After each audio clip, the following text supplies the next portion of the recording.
मित्रों, आज के इस वीडियो में हम जानेंगे कि वह 3 बातें कौन सी है जिन्हें अपनी पत्नी से कभी नहीं बतानी चाहिए, और अगर कोई भी व्यक्ति भूल कर भी इन बातों को अपनी पत्नी से बता देता है तो उसके परिवार का सर्वनाश हो सकता है। एक समय की बात है जब देवर्षि नारद जी नारायण नारायण का जाप करते हुए भगवान श्री कृष्ण जी के पास पहुंचे और उन्होंने भगवान श्री कृष्ण जी को प्रणाम करते हुए कहा, हे प्रभु, आपको मेरा प्रणाम है। तब भगवान श्री कृष्ण जी कहते हैं, हे देवर्षि नारद जी, लगता है कि आज आप हमारे पास अपने किसी प्रश्न के उत्तर को जानने की अभिलाषा से यूं अचानक ही प्रकट हुए हैं। भगवान श्री कृष्ण जी की बात सुनकर देवर्षि नारद जी कहते हैं कि हे माधव, आप तो त्रिकालदर्शी हैं, आपको तो हर एक चीज का भान पहले से ही रहता है और आपको मेरे मन की सारी बातें भी मेरे बताने से पहले ही आपको पता चल गई होंगी। तब भगवान श्री कृष्ण जी देवर्षि नारद जी से कहते हैं, हे देवर्षि नारद, हम आपके मन की व्यथा को अच्छी तरह से जानते हैं। आप निश्चिंत होकर अपने सभी प्रश्नों को पूछिए, हम आपको आपके सभी प्रश्नों के उत्तर अवश्य देंगे। फिर देवर्षि नारद जी कहते हैं, हे प्रभु, मेरे मन में आज यह प्रश्न उठ रहा है कि वे कौन सी 3 बातें हैं जिन्हें मनुष्य को भूलकर भी किसी स्त्री को नहीं बताना चाहिए। तब भगवान श्री कृष्ण जी कहते हैं, हे देवर्षि नारद जी, आज अपने इस प्रश्न को पूछकर पूरी मानव जाति का उद्धार कर दिया है, किंतु मैं आपको आपके इस प्रश्न का उत्तर देने से पहले आपको एक अत्यंत महत्वपूर्ण कहानी सुनाना चाहता हूँ। परंतु आपको इस कहानी को शुरू से लेकर अंत तक पूरा सुनना होगा, क्योंकि आधा अधूरा ज्ञान विष के समान होता है। अब भगवान श्री कृष्ण जी की बात सुनकर देवर्षि नारद जी कहते हैं, हे प्रभु, मैं आपको विश्वास दिलाता हूं कि मैं इस कहानी को शुरू से लेकर अंत तक पूरा अवश्य सुनूंगा और इस ज्ञान का विस्तार पूरे देवलोक में करूंगा। मित्रों, भगवान श्री कृष्ण जी देवर्षि नारद जी से कहते हैं, हे देवर्षि नारद जी, किसी नगर में एक किसान रहता था। वह बहुत ही मेहनती था। वह दिन रात कड़ी मेहनत करके अपने परिवार का पालन पोषण कर रहा था। इतनी कड़ी मेहनत करने के बाद भी वह किसान बहुत ही गरीब था और गरीब होने की वजह से वह किसान बहुत परेशान रहता था। वह कभी कभी बहुत मेहनत करने के बाद भी अपने परिवार के लिए उपयुक्त भोजन तक कमा नहीं पाता था, जिससे अब वह किसान बहुत ही दुखी रहने लगा था। उसे पता नहीं चल पा रहा था कि उसने ऐसा कौन सा पाप कर दिया है जिसकी वजह से उसे गरीब से छुटकारा नहीं मिल पा रहा है। अब ऐसा करते करते ऐसे ही कई वर्ष बीत जाते हैं, लेकिन एक दिन वह किसान अपने किसी कार्य के लिए कहीं जा रहा था। तब उसने देखा कि कई स्त्रियों और पुरुषों का समूह उसकी ओर चला आ रहा है और वे सभी किसी बात को लेकर बहुत प्रसन्न लग रहे हैं। तब जैसे ही वे सभी स्त्री और पुरुष उस किसान के पास से गुजरने लगते हैं, तभी यह दृश्य देखकर वह किसान आश्चर्यचकित हो जाता है और अपने मन में सोचने लगता है कि यह सभी स्त्री और पुरुषों का समूह इतना प्रसन्न होकर कहां जा रहा है। वह किसान अभी इतना सोच ही रहा था कि तभी उसने अपनी ओर आते हुए एक युवक से पूछा कि इतने सारे स्त्री और पुरुष कहां जा रहे हैं और यह सभी इतने प्रसन्न क्यों हैं। तब वह व्यक्ति उस किसान से कहता है कि भाई, यह सभी स्त्री और पुरुष एक तपस्वी महात्मा जी के पास जा रहे हैं। सुना है वे महात्मा बहुत बड़े ज्ञान हैं। वे सभी मनुष्यों के जीवन में घटित सभी घटनाओं को अपनी दिव्य दृष्टि में देख लेते हैं और उन सभी की समस्याओं का निवारण भी बताते हैं। इतना कहकर वह व्यक्ति वहां से चला जाता है। उस व्यक्ति के जाने के बाद किसान ने अपने मन में सोचा कि क्यों ना मैं भी अपनी समस्याओं का निवारण पाने के लिए उन महात्मा जी के पास चलूं। कुछ देर सोच विचार करने के बाद वह किसान भी उन सभी के पीछे पीछे चलने लगा और कुछ दूर चलने के बाद वह किसान उन महात्मा जी के पास पहुंच जाता है तो वह देखता है कि वे महात्मा जी एक स्थान पर आसन लगाकर बैठे हुए हैं और उनके पास बहुत सारे व्यक्ति खड़े हुए हैं। वे महात्मा जी एक एक करके वहां पर पहुंचे व्यक्तियों की समस्याओं का निवारण कर देते हैं और जब उस किसान की बारी आती है तो वह किसान उन महात्मा जी को प्रणाम करता है। तब वे महात्मा जी उस किसान से कहते हैं, हे पुत्र, तुम कौन हो और कहां से आ रहे हो। फिर वह किसान उन महात्मा जी से कहता है कि हे विप्र, मैं अपने जीवन से बहुत परेशान हूँ। उसके पीछे का कारण यह है कि मैं बहुत मेहनत करता हूँ। मुझे गरीबी से छुटकारा नहीं मिल पा रहा हूँ, बल्कि धीरे धीरे मैं और भी ज्यादा गरीब होता चला रहा हूँ। उस किसान की यह सब बात सुनकर वे महात्मा जी अपनी दिव्य दृष्टि से उस किसान के जीवन में घटित सभी घटनाओं को देख लेते हैं और वे महात्मा जी उस किसान से कहते हैं, हे पुत्र, मुझे अच्छी तरह से पता चल चुका है कि तुम बहुत ही कठिन परिश्रम करने के बाद भी अपने परिवार का पालन पोषण ठीक तरह से क्यों नहीं कर पा रहे हो। तब उस किसान ने उत्सुकता से पूछा कि हे गुरुदेव, आपको मेरे जीवन के बारे में क्या पता लगा है, आप मुझे विस्तार से बताइए। फिर वे महात्मा जी उस किसान से कहते हैं, हे पुत्र, तुम अपनी पत्नी को अपनी सभी बातें बता देते हो। हालांकि तुम्हारे भाग्य में राजयोग लिखा हुआ था, लेकिन अपनी पत्नी को यह 3 बातें बताने की वजह से तुम अभी तक गरीब ही हो। उन महात्मा जी की बात को सुनकर वह किसान महात्मा जी से कहता है, हे गुरुदेव, आप मुझे यह बताने का कष्ट करें कि वे कौन सी 3 बातें हैं जिन्हें मुझे अपनी पत्नी को नहीं बतानी चाहिए थी। तब वे महात्मा जी उस किसान से कहते हैं कि हे पुत्र, मैं तुमको तुम्हारे इस प्रश्न का उत्तर देने से पहले एक अत्यंत महत्वपूर्ण कहानी सुनाता हूँ, लेकिन तुमको इस कहानी को शुरू से लेकर अंत तक पूरा सुनना होगा। उन महात्मा जी की इस बात को सुनकर वह किसान कहता है कि हे गुरुदेव, मैं आपको विश्वास दिलाता हूँ कि मैं इस कहानी को शुरू से लेकर अंत तक पूरा अवश्य सुनूंगा। मित्रों, भगवान श्री कृष्ण जी देवर्षि नारद जी से कहते हैं कि हे देवर्षि नारद जी, वे महात्मा जी उस किसान से कहते हैं कि हे पुत्र, किसी समय की बात है, मध्य देश में एक अत्यंत शोभायमान नगर हुआ करता था। उस नगर में राजा विक्रमजीत नाम के राजा राज करते थे। वे धीर वर कर्मनिष्ठ और बहुत ही प्रतापी राजा थे। उन्होंने अपने प्रताप से कई युद्ध जीते हुए थे और वे एक प्रतापी राजा होने के साथ ही साथ बहुत दयालु थे। वे अपनी प्रजा को अपनी संतान मानते थे, इसीलिए वे अपनी प्रजा में कुछ न कुछ दान किया करते थे, जिससे उनकी प्रजा भी उनसे प्रसन्न रहती थी। और वे कई बार अपना भेष बदलकर नगर का हालचाल जानने के लिए निकलते थे और प्रजा का हालचाल जानने के बाद वे अपनी प्रजा की सभी समस्याओं का निवारण करते थे। राजा विक्रमजीत सिंह यह अच्छी तरह से जानते थे कि अच्छा राजा वही है जो अपनी प्रजा के सुख दुख में काम आए। राजा विक्रमजीत सिंह का विवाह एक अत्यंत सुंदर स्त्री से हुआ था। वे अपनी पत्नी से बहुत प्रेम करते थे। उनकी पत्नी भी उनसे बहुत ज्यादा प्रेम करती थी और उनके राजमहल में सभी तरह की सुविधाएं उपलब्ध थीं। उनके पास किसी भी चीज की कोई कमी नहीं थी। राजा विक्रमजीत सिंह को घुड़सवारी करने का बहुत शौक था, इसलिए उन्होंने कई सारे घोड़े पाल रखे थे और महारानी की सेवा सत्कार करने के लिए कई सारे दास दसियों को काम पर रखा हुआ था। इसलिए उनके जीवन में कोई दुख नहीं था। ऐसे ही राजा और रानी के विवाह को कई वर्ष बीत जाते हैं, लेकिन उन्हें किसी भी संतान की प्राप्ति नहीं होती है, जिस कारण से राजा विक्रमजीत सिंह और उनकी पत्नी दोनों बहुत ही चिंतित रहने लगे थे। उन्होंने महारानी को पता नहीं उस नगर के कितने वेद हकीमों को दिखा दिया था, लेकिन कोई भी यह पता नहीं लगा पा रहा था कि उन्हें संतान की प्राप्ति क्यों नहीं हो रही है, जिसको लेकर वे और भी ज्यादा परेशान रहते थे। एक दिन राजा विक्रमजीत अपने रथ पर सवार होकर उस नगर का भ्रमण करने के लिए निकलते हैं, तो वे पूरे नगर का भ्रमण कर लेते हैं। लेकिन जब राजा विक्रमजीत एक ब्राह्मण के द्वार पर पहुंचते हैं, तब उस ब्राह्मण की पत्नी घर में झाड़ू लगा रही थी। फिर जब उस ब्राह्मण की पत्नी की नजर राजा विक्रमजीत पर पड़ती है, तो वह ब्राह्मण की पत्नी उनको देखकर जल्दी से अपने घर में चली जाती है। यह अनोखा दृश्य देखकर राजा विक्रमजीत सिंह बहुत ही आश्चर्य में पड़ जाते हैं। फिर वे अपने राजमहल चले जाते हैं और राजमहल पहुंचकर उस ब्राह्मण की पत्नी के इस बर्ताव के बारे में सोचने लगते हैं। वे इस बात को लेकर बहुत ही ज्यादा चिंतित हो जाते हैं कि वह औरत मुझे देखकर ऐसे छिपी क्यों। इसीलिए उसे रात भर नींद तक नहीं आती है। वे रात भर यह सोचते रह जाते हैं कि उस ब्राह्मण की पत्नी ने उनको देखकर ऐसा अजीब सा बर्ताव क्यों किया। उनके मन में रात भर कई विचार उठते रहते हैं। फिर सुबह उठते ही वह अपने सैनिकों से कहते हैं कि जाओ और उस ब्राह्मण की पत्नी को बंदी बनाकर मेरे पास ले आओ।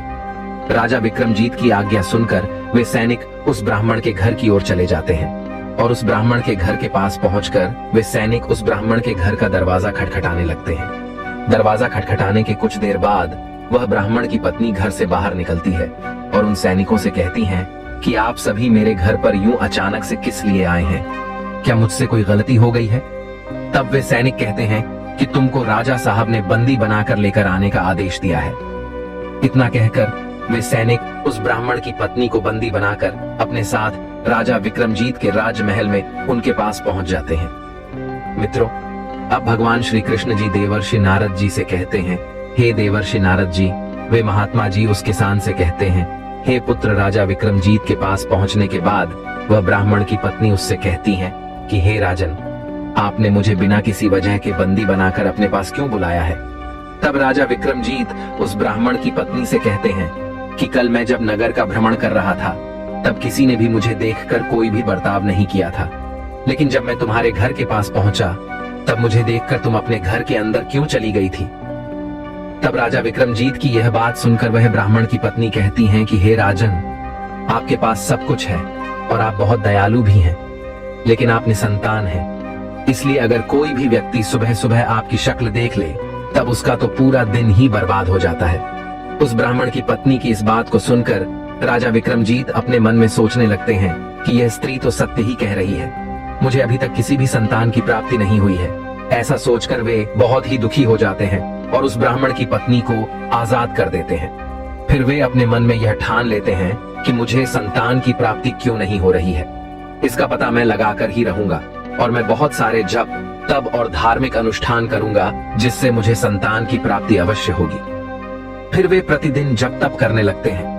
उन्होंने कई अनुष्ठान भी करवाए, लेकिन यह सब करने के बावजूद भी इसका कोई लाभ उसे नहीं मिलता है और राजा विक्रमजीत और उनकी पत्नी दोनों ही बूढ़े होते चले जा रहे थे, लेकिन उन्हें अभी किसी संतान की प्राप्ति नहीं हुई थी।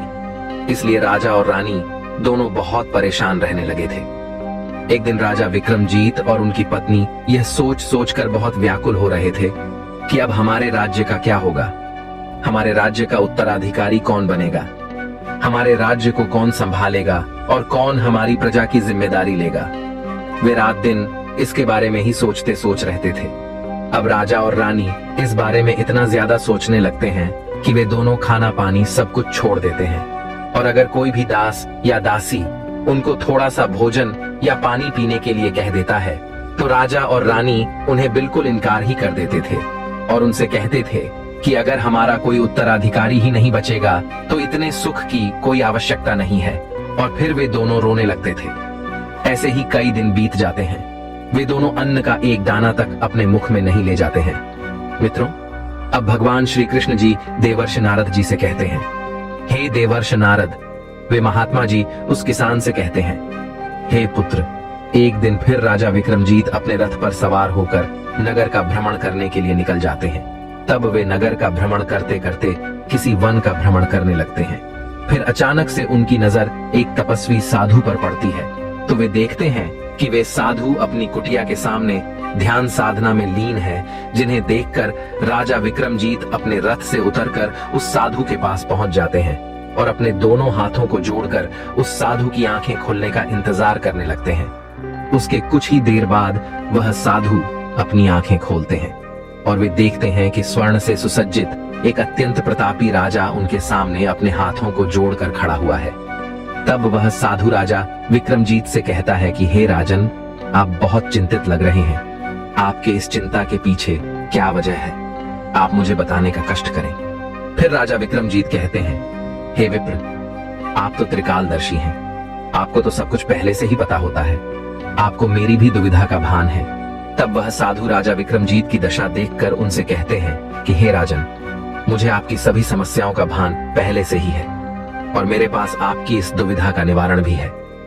अब वह साधु कुटिया के अंदर जाता है और कुटिया के अंदर से थोड़ी सी खीर लाकर राजा विक्रमजीत को दे देता है और उनसे कहता है कि वैसे तो आपके भाग्य में संतान का योग नहीं है, लेकिन आपकी इस दशा को देखकर मैं जो यह खीर दे रहा हूं, इसे तुम अपनी पत्नी को खिला देना, जिससे तुम्हें संतान की प्राप्ति अवश्य होगी।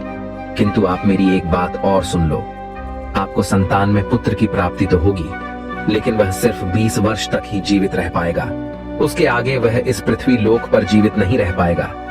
अब वह साधु आगे कहता है कि मैं आपको इससे ज्यादा और क्या ही दे सकता हूँ, इससे ज्यादा मेरे लिए संभव नहीं है। इतना कहकर वह साधु अपनी आंखें बंद करके फिर से ध्यान साधना में लग जाता है। अब साधु की यह सुनने के बाद राजा विक्रमजीत सोचने लगते हैं कि 20 वर्ष काफी है। उतने समय में मैं अपने पुत्र को अपनी तरह धीर वीर योद्धा बनाऊंगा, उसकी बड़े जी जान से सेवा करूंगा, उसे बहुत प्रेम और दुलार करूंगा और उसकी सभी इच्छाओं को पलक झपकते ही पूरा कर दूंगा। जिससे मेरे मन की मरी हुई इतने वर्षों की इच्छा जीवित हो जाएगी। इतना सोचकर राजा विक्रमजीत फिर से अपने रथ पर सवार होकर अपने राजमहल पहुंच जाते हैं और रानी को उस साधु द्वारा बताई गई सभी बातों का वृतांत सुना देते हैं, जिसको सुनकर रानी बड़े ही आश्चर्य में पड़ जाती है।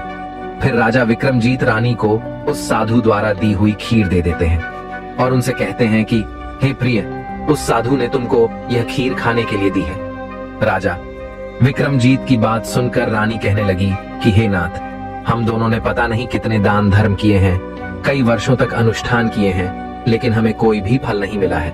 और अब आप कह रहे हैं कि इस खीर को खाने से हमें संतान की प्राप्ति होगी। मित्रों, भगवान श्री कृष्ण जी कहते हैं, हे देवर्षि नारद जी, वे महात्मा जी उस किसान से कहते हैं, हे पुत्र।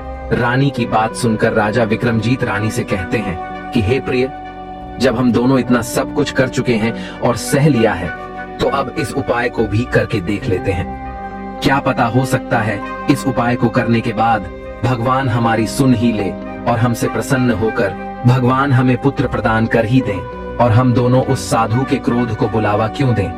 यदि हम उनकी बात को नहीं मानेंगे तो वे साधु हमसे क्रोधित हो जाएंगे और क्रोध में आकर वे हम दोनों को श्राप भी दे सकते हैं।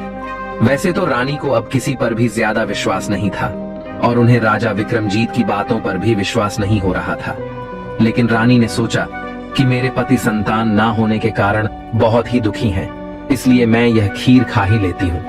अगर मेरे भाग्य में मां बनने का सुख होगा तो मुझे पुत्र की प्राप्ति अवश्य होगी। इतना सोचकर रानी उस खीर को खाने के लिए राजी हो जाती है।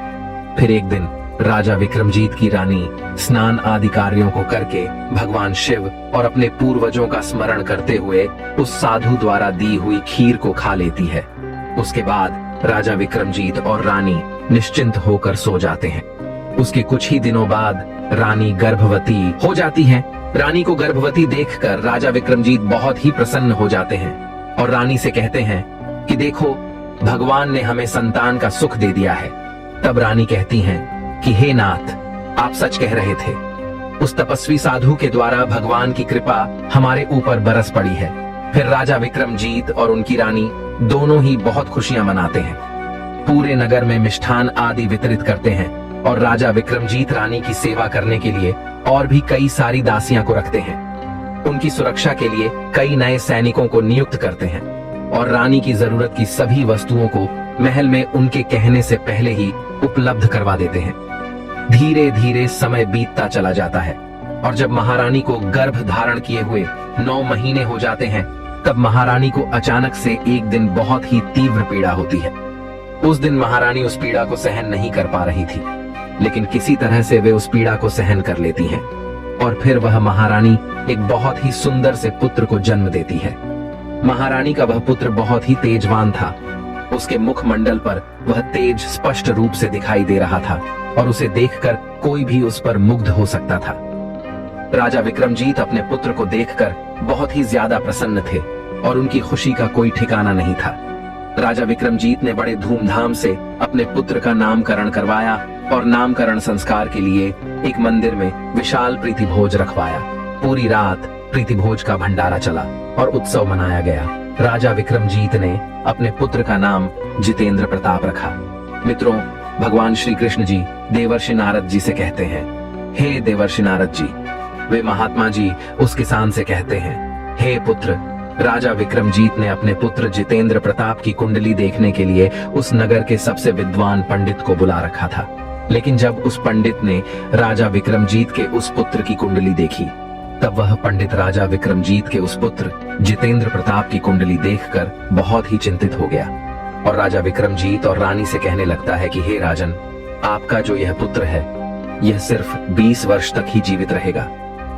फिर राजा विक्रमजीत और रानी को उस साधु की बात याद आ जाती है, जिससे वे दोनों उस पंडित की बात सुनकर बिल्कुल शांत हो जाते हैं। किंतु इसके बारे में ज्यादा न सोचकर राजा विक्रमजीत और रानी बड़े प्रेम से अपने पुत्र का पालन पोषण करने लगते हैं और अपने पुत्र की सभी जरूरत की चीजों को उसके कुछ भी बताने से पहले लाकर रख देते हैं। वे अपने पुत्र की हर जिद को पलक झपकते ही पूरी कर देते थे।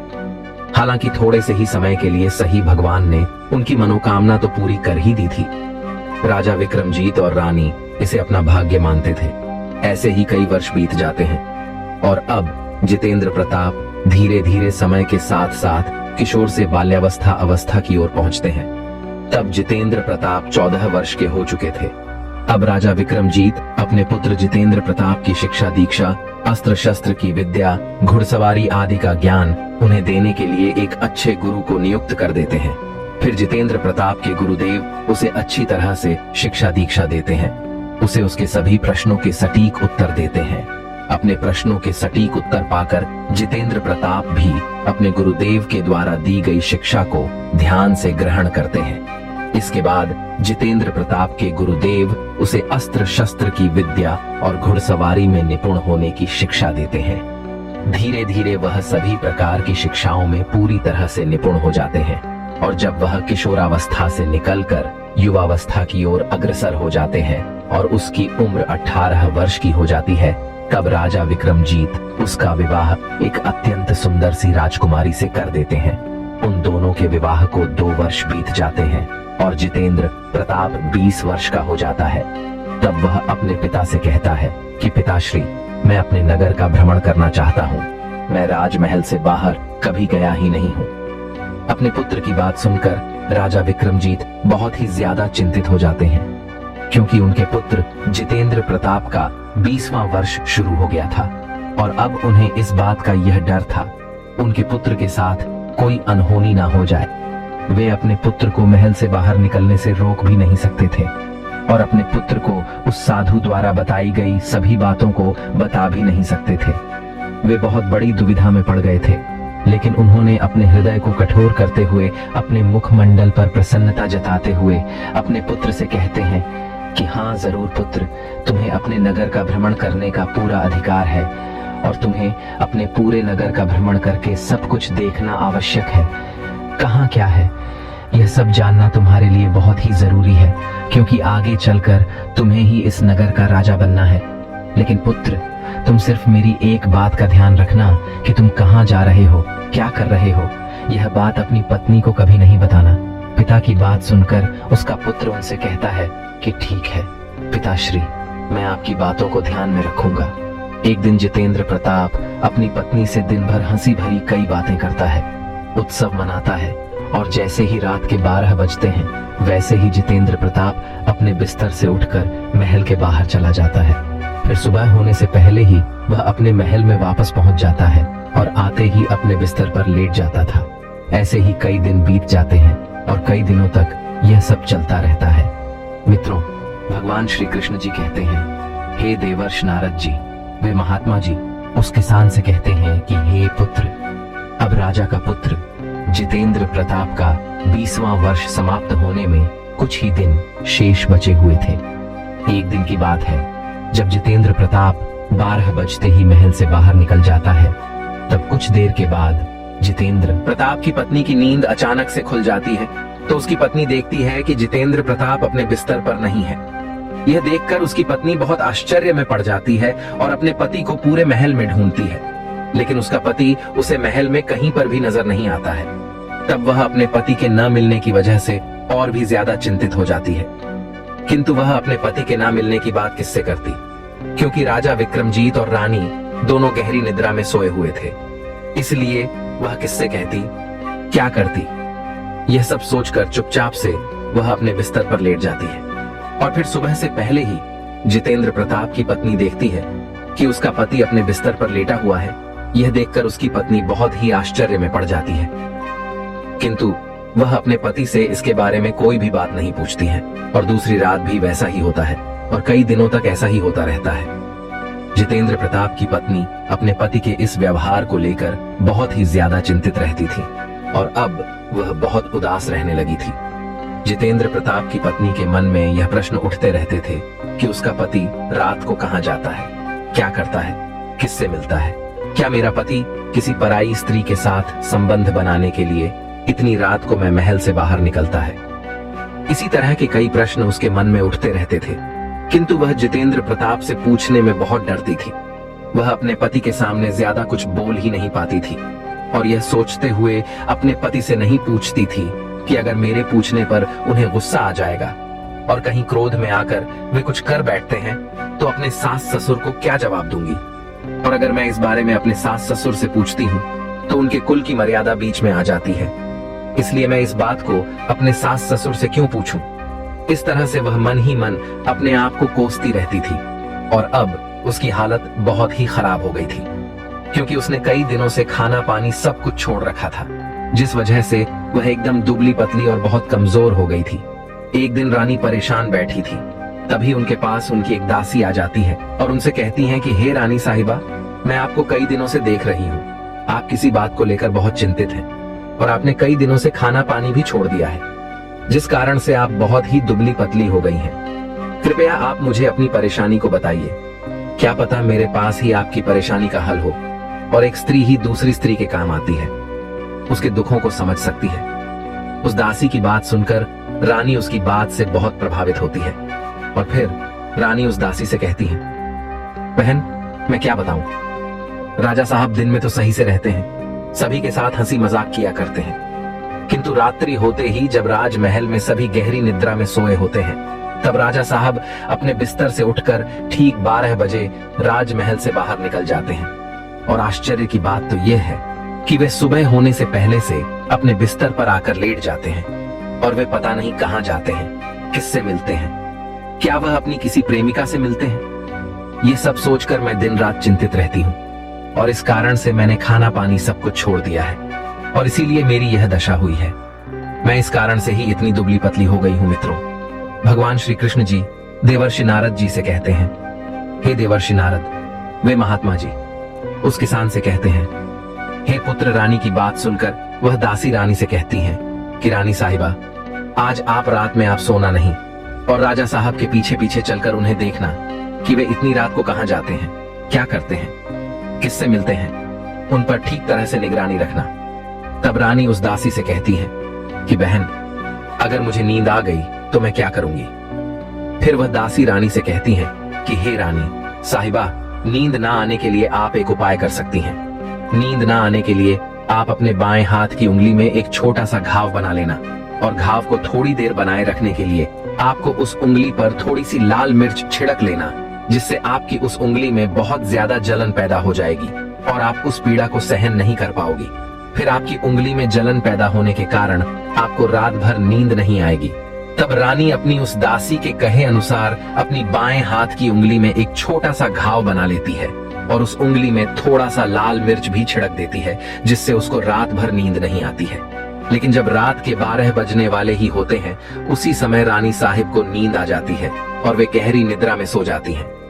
किंतु जब सुबह उनकी नींद खुलती है तो वह दासी रानी के लिए थोड़ा सा भोजन लेकर आती है और रानी के पास पहुंचकर बहुत ही धीमी आवाज में कहती है कि क्या हुआ रानी साहिबा, क्या आप देख पाई कि राजा साहब इतनी रात में कहां जाते हैं, किससे मिलते हैं। तब रानी निराश होते हुए उस दासी से कहती है कि बहन, जिस समय मैंने अपने बाएं हाथ की उंगली में घाव बनाया था और उसमें थोड़ी सी लाल मिर्च छिड़क दी थी, उसके बाद मुझे बहुत जलन हो रही थी, जिसकी वजह से मुझे कुछ समय तक नींद नहीं आई।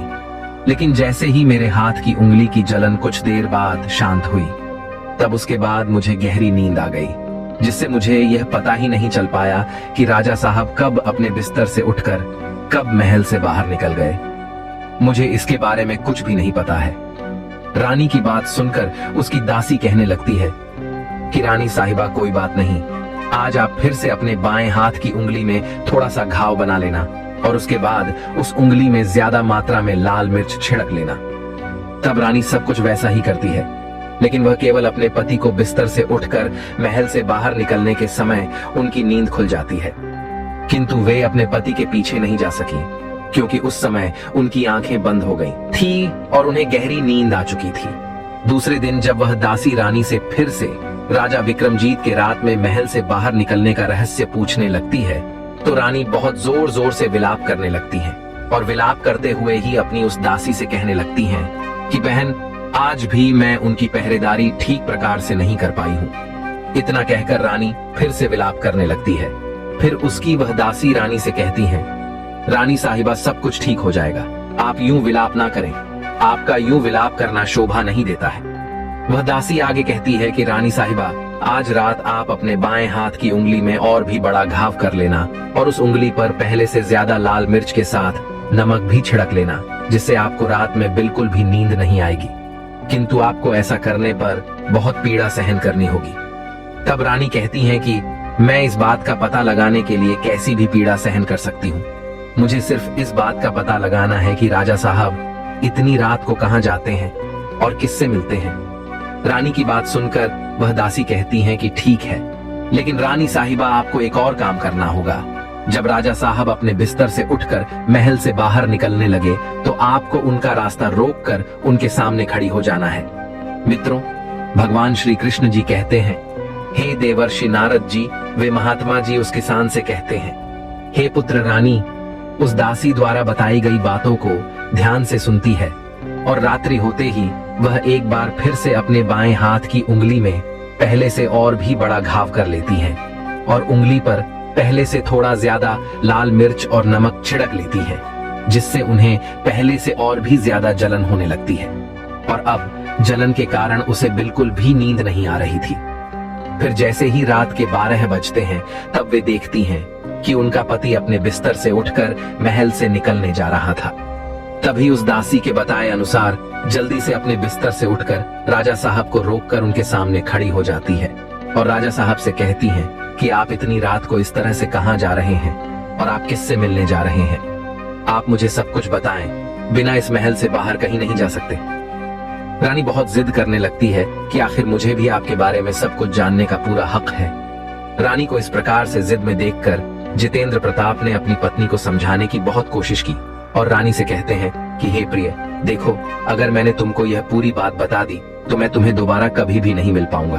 तब रानी अपने पति से कहती हैं कि कोई बात नहीं है, आप मुझे मिल पाएं या नहीं, लेकिन आप मुझे यह पहले बताने का कष्ट करें कि आप रात के समय महल से बाहर कहां जाते हैं और किससे मिलते हैं। जितेंद्र प्रताप अपनी पत्नी की जिद के सामने बिल्कुल असहाय हो गया था और अब पत्नी के आगे उसकी एक नहीं चल रही थी।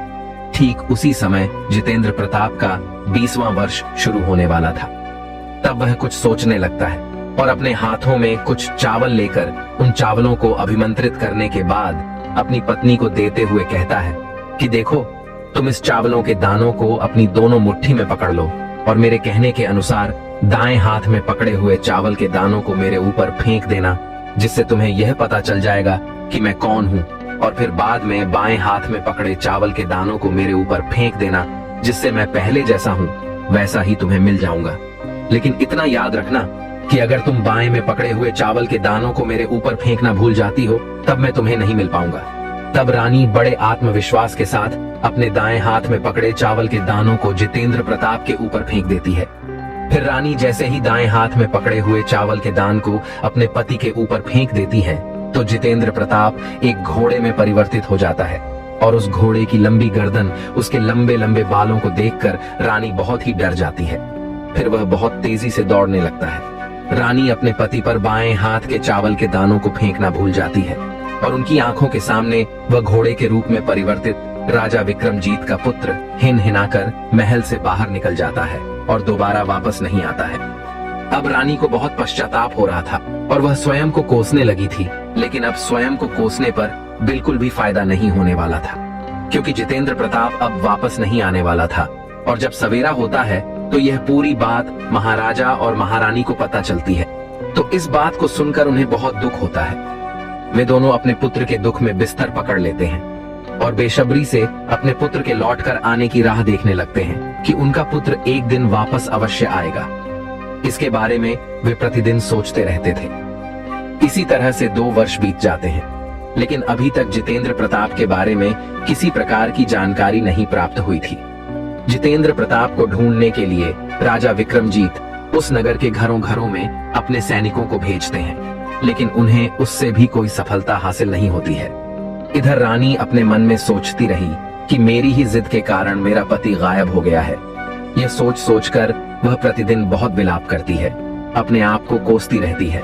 रानी एक दिन प्रण लेती है कि कुछ भी हो जाए, मैं अपने पति को किसी भी तरह से उसे ढूंढकर घर वापस अवश्य ले आऊंगी। मित्रों, भगवान श्री कृष्ण जी देवर्षि नारद जी कहते हैं कि हे देवर्षि नारद जी, वे महात्मा जी उस किसान से कहते हैं, हे पुत्र, एक दिन वह सुबह उठकर अपने सास ससुर के पास पहुंच जाती है और उनसे कहती हैं कि मेरे ही पाप कर्मों की वजह से मेरा पति मुझसे नाराज होकर मुझे छोड़कर चले गए हैं। लेकिन मैं आपको विश्वास दिलाती हूँ कि मैं अपने पति को किसी भी कीमत पर खोजकर अवश्य लाऊंगी और अब मैं अपने पति को खोजने जा रही हूँ। आप मुझे अपने पति को ढूंढकर महल वापस लाने की अनुमति प्रदान करें। महाराजा विक्रमजीत और महारानी को और क्या चाहिए था? उनको अपना पुत्र मिलने वाला था, इसलिए वे अपनी बहू को जितेंद्र प्रताप को ढूंढने की अनुमति प्रदान कर देते हैं और अपनी बहू से कहते हैं कि पुत्री, तुम चाहे जो कुछ भी करो, जहां जाना हो वहां जाओ, लेकिन तुम हमारे पुत्र को वापस लेकर आओ। हम ईश्वर से कामना करते हैं कि ईश्वर तुम्हें इस कार्य में सफलता प्रदान करे। फिर उसके बाद वह रानी अपना भेष बदलकर सुंदर वस्त्र धारण कर लेती है। वह बिल्कुल किसी व्यापारी की पत्नी लग रही थी और अपने साथ कुछ दास और दासियों को लेकर, अपने साथ थोड़ा सा सामान लेकर किसी दूसरे नगर में पहुंच जाती है और उस नगर में पहुंचकर एक बड़ा सा भोजनालय खोल देती है और उस नगर में आने जाने वाले सभी यात्रियों को मुफ्त में भोजन खिलाने लगती है। लेकिन उन्होंने एक अनोखी शर्त रखी हुई थी कि उसे जितेंद्र प्रताप के बारे में कोई बात बतानी होगी या कोई अनोखी बात जो उसने पहले कभी ना सुनी हो। फिर उस नगर के सभी नागरिक उस भेष बदली हुई रानी से कहते हैं कि मैंने इसे देखा है, यहाँ देखा है, वहां देखा है। यह कहकर वे सभी उस भोजनालय से मुफ्त में भोजन खाकर जाते थे। किंतु अभी तक रानी को जितेंद्र प्रताप के बारे में कोई भी जानकारी नहीं मिली थी। ऐसे ही कई दिन बीत जाते हैं। राजमहल में काम करने वाली दासी अपने एक पुत्र और अपने पति के साथ उसी गांव रहा करती थी। एक दिन रानी की वह दासी अपने पुत्र को भोजन न करा के अपने पुत्र को अकेला ही छोड़कर राजमहल पहुंच जाती है। और इधर जब उस दासी का पति काम से घर लौटता है तो उसने देखा कि उसका पुत्र घर पर अकेला है और जोर जोर से विलाप कर रहा है, तो वह बहुत ही क्रोधित हुआ।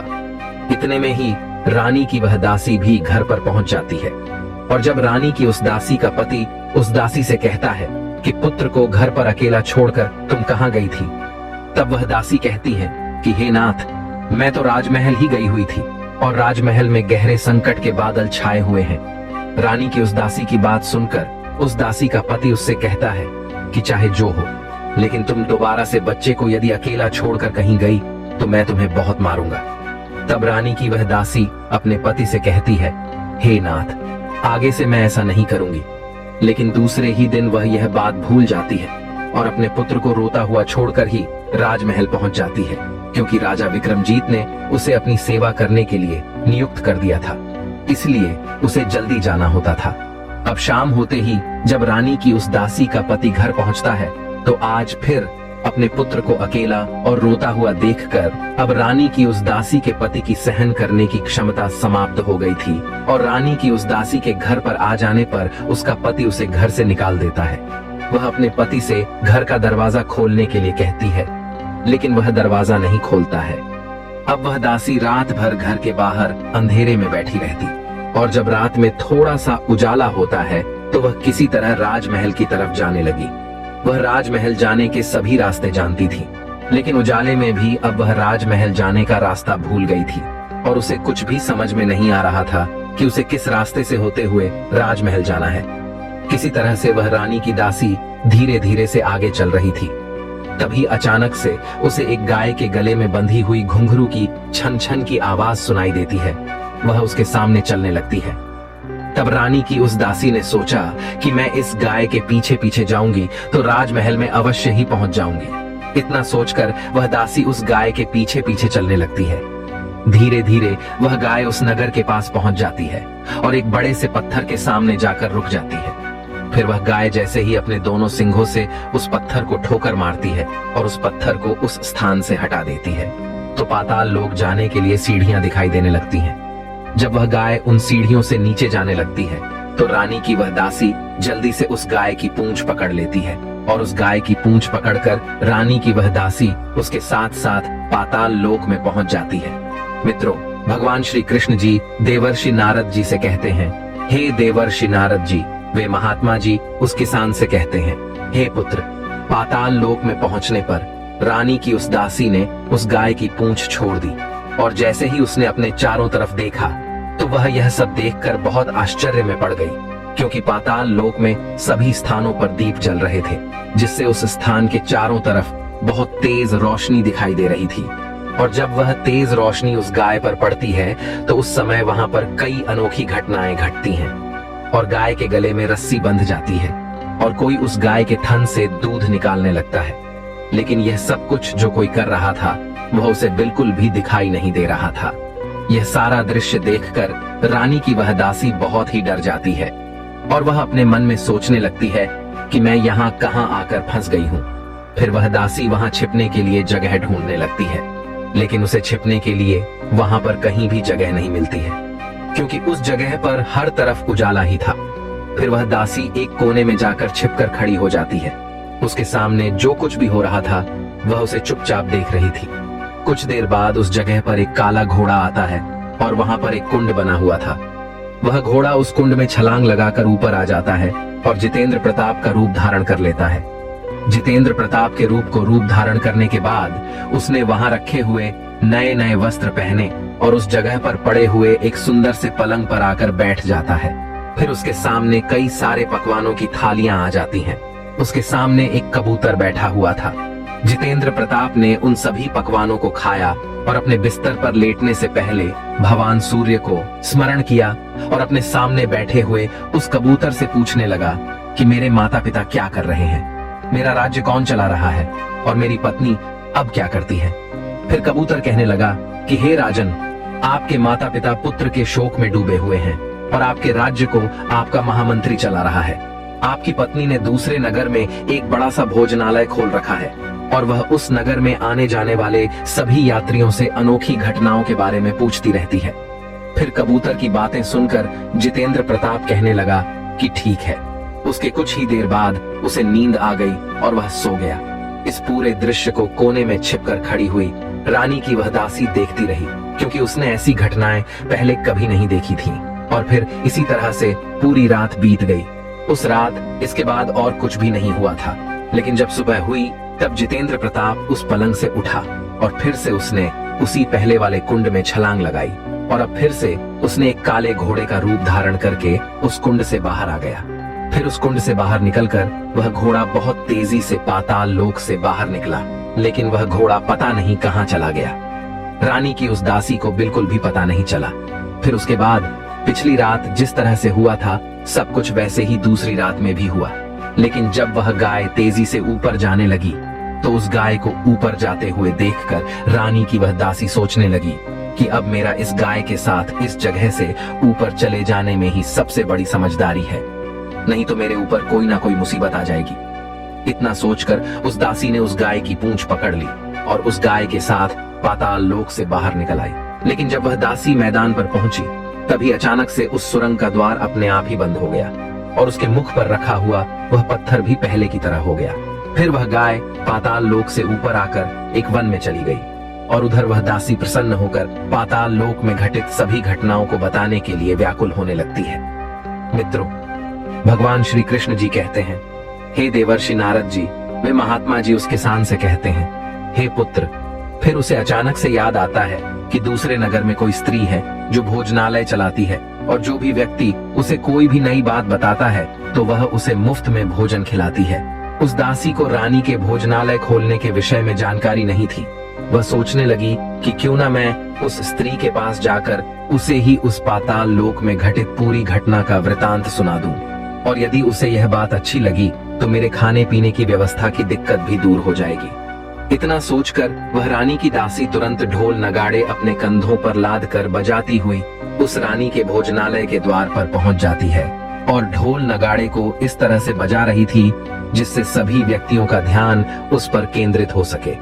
और जब ढोल नगाड़ों की आवाज उस भोजनालय की मालकिन यानी कि छोटी रानी सुनती है तो वे बहुत ही ज्यादा प्रसन्न हो जाती हैं और प्रसन्नता से अपने मन में सोचने लगती हैं कि शायद कोई मुझे बताने के लिए कोई बड़ी बात लेकर आया है। फिर रानी अपने सैनिकों को आदेश देते हुए कहती है कि जाओ और यह जो ढोल नगाड़े जो बजा रहा है उसे बड़े सम्मान के साथ मेरे पास ले आओ। रानी का आदेश पाकर वे सैनिक दौड़ते हुए ढोल नगाड़े बजाने वाले के पास पहुंच जाते हैं तो वे देखते हैं कि एक सुंदर सी स्त्री अपने कंधों पर ढोल लाद कर बजा रही है। तब उन सैनिकों ने उस दासी से पूछा कि क्या हुआ, तुम इस तरह से ढोल क्यों बजा रही हो?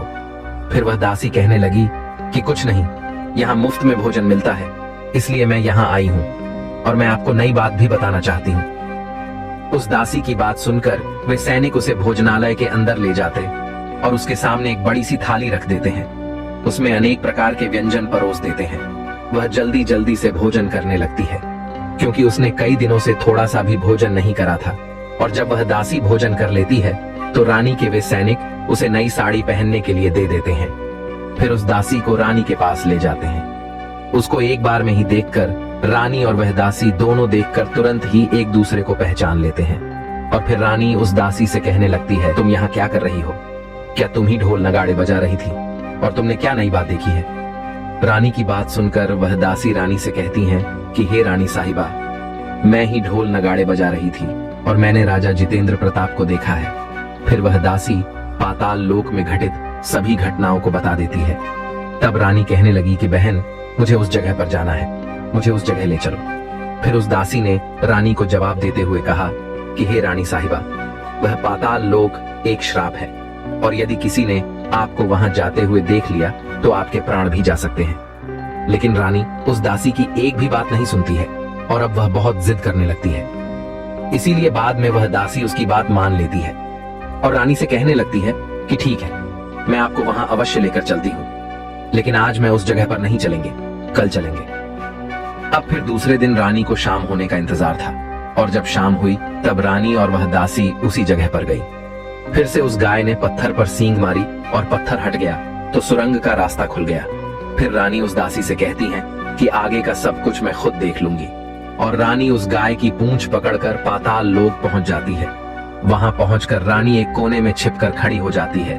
फिर रानी के सामने भी वहीं सारी घटनाएं घटित होती हैं। उस गाय का दूध कोई अदृश्य व्यक्ति निकालने लगता है। फिर काला घोड़ा वहां आकर कुंड में छलांग लगाता है और जितेंद्र प्रताप के रूप में कुंड से बाहर निकलता है। फिर उसके सामने कई तरह के पकवान बनाकर आ जाते हैं। वह उस भोजन को खाने लगता है और बगल में पड़े हुए पलंग पर बैठ जाता है, लेकिन सोने से पहले सूर्यदेव का आशीर्वाद लेता है। उस पलंग पर बैठकर उस सामने बैठे हुए कबूतर से पूछने लगता है कि मेरे माता पिता इस समय क्या कर रहे हैं। लेकिन कबूतर ने कोई जवाब नहीं दिया, बल्कि उदास हो गया। कबूतर को उदास देखकर जितेंद्र प्रताप को कुछ अनहोनी का संदेह हुआ। उसने एक बार फिर से यही प्रश्न पूछा, लेकिन कबूतर ने इस बार भी उसे कोई जवाब नहीं दिया। फिर जितेंद्र प्रताप कुछ सोचते हुए ही बिस्तर पर लेट जाता है। मित्रों, भगवान श्री कृष्ण जी कहते हैं, हे देवर्षि नारद जी, वे महात्मा जी उस किसान से कहते हैं, हे पुत्र, अपने पति की यह दशा देखकर अब रानी का संयम टूट जाता है और वह दौड़कर अपने पति के पास जाकर उसके पैर पकड़ने के लिए आगे बढ़ने लगी। तब जितेंद्र प्रताप तुरंत ही अपनी पत्नी को पहचान लेता है और अपने पैर पीछे करते हुए बहुत जोर जोर से चिल्लाने लगता है कि मुझे मत छूना, नहीं तो अनर्थ हो जाएगा। फिर रानी जितेंद्र प्रताप के सामने अपने दोनों हाथ जोड़कर उससे अपनी गलती की माफी मांगने लगती है और कहती हैं कि हे नाथ, मुझसे बहुत बड़ी भूल हो गई थी। मुझे आपसे कुछ नहीं पूछना चाहिए था कि आप रात में कहां जाते हैं। मैं अपनी भूल को स्वीकार करती हूँ और मुझे मेरी भूल की सजा भी मिल चुकी है। अब आप मेरे साथ महल चलिए। आपके वियोग में आपके माता पिता ने बिस्तर पकड़ लिया है। वे बहुत ही दुबले पतले हो गए हैं और आपकी प्रजा भी संकट में है। तब जितेंद्र प्रताप कहने लगा कि तुम एक बार तो गलती कर बैठी हो, किंतु दोबारा गलती मत करना, नहीं तो मैं अदृश्य हो जाऊंगा। यह सुनकर रानी जोर जोर से जमीन पर सर पटकने लगती है और बहुत विलाप करने लगती। रानी की यह दशा देखकर राजा जितेंद्र प्रताप के मन में रानी के प्रति दया आ जाती है।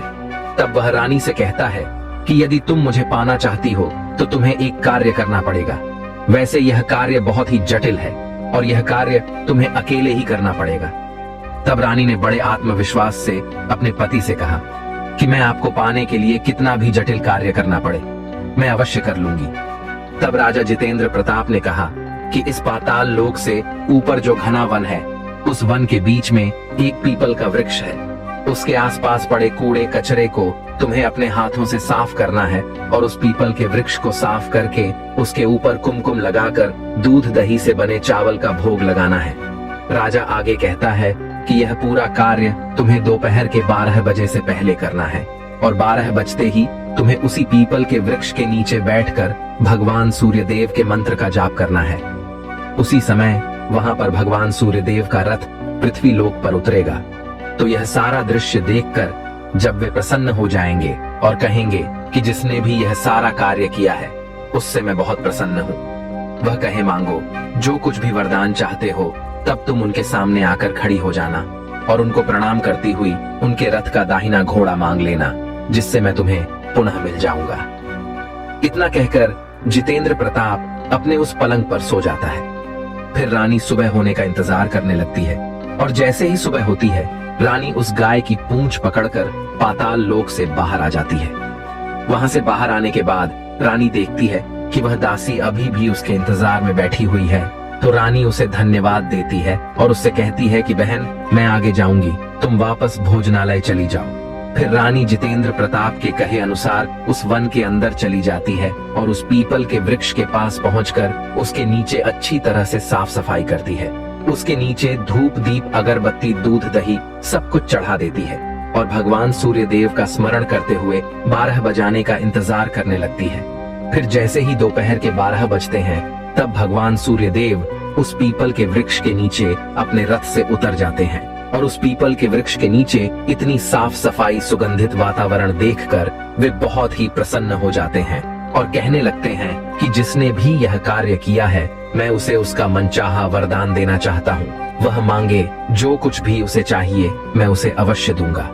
मित्रों, भगवान श्री कृष्ण जी देवर्षि नारद जी से कहते हैं, हे देवर्षि नारद जी, वे महात्मा जी उस किसान से कहते हैं, हे पुत्र। जब रानी ने इन शब्दों को सुना तो वह तेजी से दौड़ती हुई भगवान सूर्यदेव के सामने आकर खड़ी हो गई और उन्हें प्रणाम करते हुए कहने लगी, हे भगवान सूर्यदेव, मैं ही हूँ जिसने यह सारा कार्य किया है और मुझे वरदान में आपके रथ का दाहिना घोड़ा चाहिए।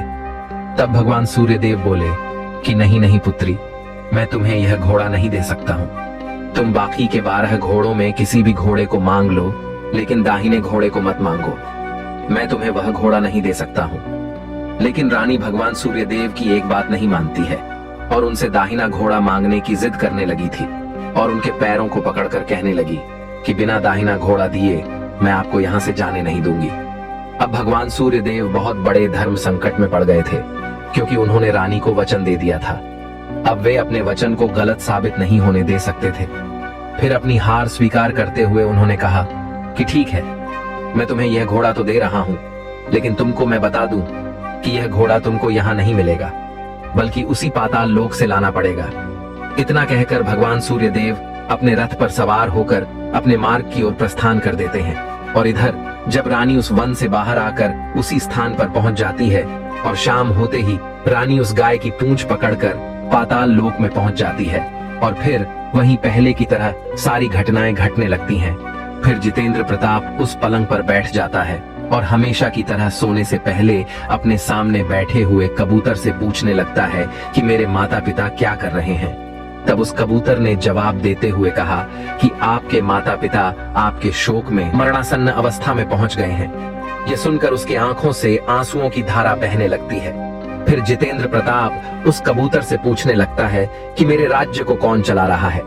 तब उस कबूतर ने कहा कि आपके राज्य को आपका महामंत्री चलाता है और वह आपके राज्य का सब कुछ हड़प चुका है। वह आपकी प्रजा पर बहुत अत्याचार भी करता है।